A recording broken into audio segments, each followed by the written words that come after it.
Hey guys, in today's video we got another cool thing we're going to do, and it's going to be a vivarium terrarium build. Now you may be wondering, who is going to be living in this? Well, you remember that little fellow, little old Pluto in his tiny little tub? Yeah, well, that's going to be his new home. And we will also rehouse Jupiter and Saturn into these. I just went and brought 3. I think they're alright in the best, sense of it. The only thing I don't like is this feeding hole is very, very sort of flimsy. So what we could do is actually hot glue this into place like this and lock it. But at the same time, that's going to defeat the sort of point of having them. One of them I will have to do this with because it was so loose that it just doesn't even stay in. But I would like to keep them all, available and open, but purely for the reason of I don't want one of them escaping. I'm just going to have to glue the ones that, are too loose. But yeah, I got this off eBay, really, really cheap. Unfortunately, they aren't, the best quality. They are very thin plastic, but they are crystal clear, which is what I wanted. So I've had an awesome idea of what if we take this and some of this and do something with this.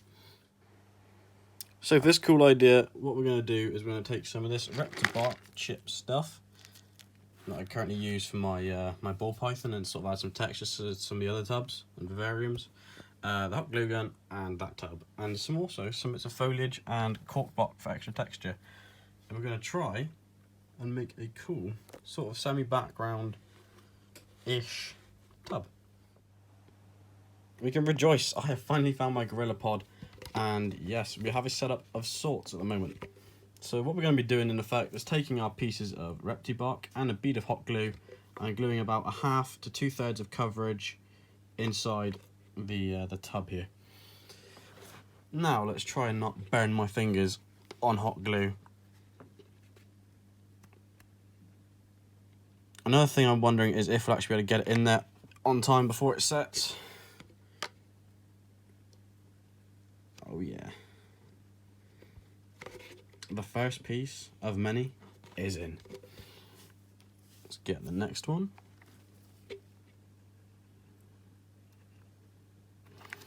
It's one of those things that if you screw it up, you've got to live with it.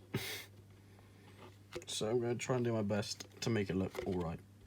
But what I'd recommend doing first is sticking in your bark pieces and then the foliage. But just try and get a mental picture or pre-planned where you're going to put stuff. I'm just going straight off the whim here and hoping for the best as per usual. Let's get some more bits of bark.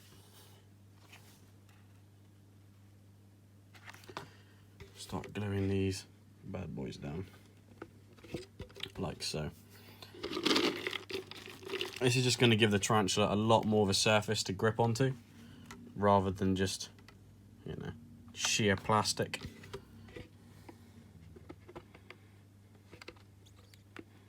Ow, shit, that's hot. I doubt the hope is that it doesn't melt the plastic, which I think it's doing. No, please don't melt the plastic. Shit. Right. Note to everyone at home. If you're going to buy these tubs, probably don't use hot glue, as I'm about to find out. But oh well. This isn't the side you'll be seeing anyway, so it's fine.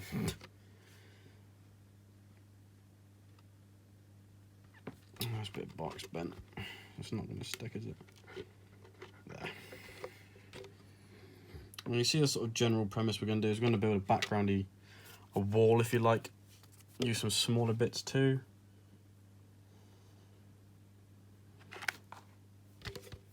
Sort of start building up in various shapes.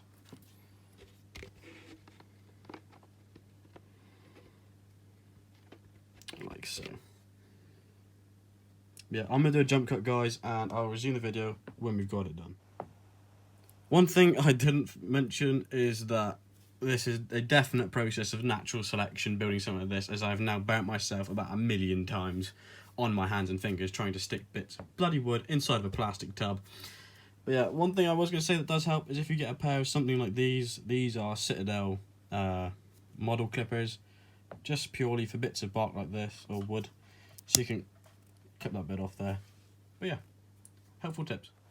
Hey everyone, I am back, and after going through an excruciating amount of suffering and pain by my own stupidity and that hot glue gun there, I have completed the project. Look at that absolute messiness. But yeah, that is obviously the back. And one thing I would say, I'm going to give out a few tips if you're going to attempt something like this. One, don't be me and stupid with a hot glue gun. If you need to, if you're young and you want to do something like this, I'd recommend getting a parent, adult, or anyone who's a bit more mentally stable to use one. And also, use something that's a bit more durable. As you can see from the glare here, there is a lot of divots. That's because the hot glue gun has actually started to melt the thin, flimsy, cheap plastic that this tub is made of. But it's still solid. To be fair, it's actually more solid than when I brought it. So yeah. Now for the moment of truth. There we go. I've just used cocoa fibre in the bottom here just as a demonstration.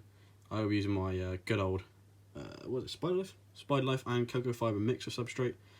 But yeah, that's the general sort of premise of what you want to try and achieve, but better, obviously. You see there's cork bark in there, there's some pieces of the reptibark jutting out. This has had anchor points and ledges. This is, for a arboreal sort of species, but you can, lower the raise of the background if you like. So start about here to the top and then fill, obviously, that with substrate if you want it for a ground dwelling or terrestrial species. But yeah, that's the general sort of idea to what I was going to do. Now that's the sort of prototype. I will do another one with other bits. As I said, I've got another 2 to go in and a lot more bits. Aquarium plants, vivarium plants, all sorts of bits. And to be fair, it can be done on quite a cheap budget. For the 3 tubs, I think it set me back £8.40, I think. And for the bag of forest floor, the reptibark set me down like £10 for an entire bag, but you will need nowhere close to that for this. Like, that is more than enough for this. So yeah, absolutely cool little project to do on a budget as well.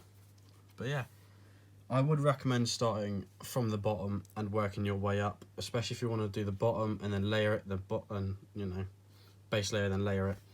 Otherwise, you end up in a lot of physical and mental pain from trying to do this. But yeah, thank you guys for watching. If you like this, give it a thumbs up. Remember, subscribe, turn on notification icons if you want to see more. Stay awesome and peace out.